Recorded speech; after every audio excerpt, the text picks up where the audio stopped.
And on this New Year's Day, Portland's mayor and police chief condemned everyone who took part in the violence and vandalism.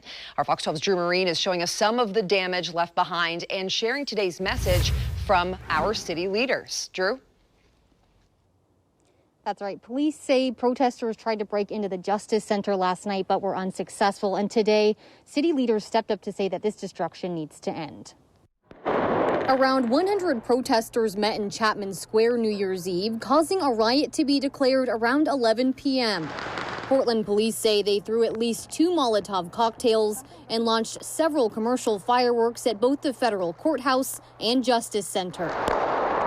They say those protesters also threw objects at officers. Both the Multnomah County Sheriff's Office and Federal Protective Service assisted PPB in controlling the crowd last night. Saw a large fire at 2nd and Main, store windows that had been broken out, and debris filling the street in front of Central Precinct, where it was apparent that the building itself had come under attack. On New Year's Day, city leaders denounced the actions of those in the crowd Thursday night. It's the height of selfishness. We should be clear about what this was last night. It was about violence and criminal destruction, period. Mayor Ted Wheeler says the protesters caused tens of thousands of dollars of property damage downtown.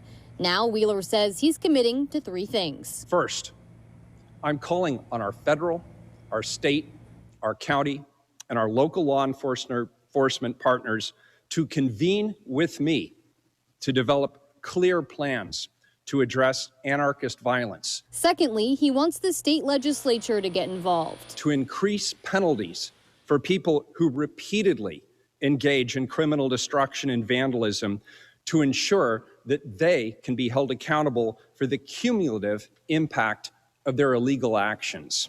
We need to look at reforms that improve our ability to video record and otherwise gather intelligence on these small groups of organized criminals. Wheeler also wants those involved to take responsibility. I believe people convicted of criminal destruction should be required to meet with the employees and owners of the businesses that they damage.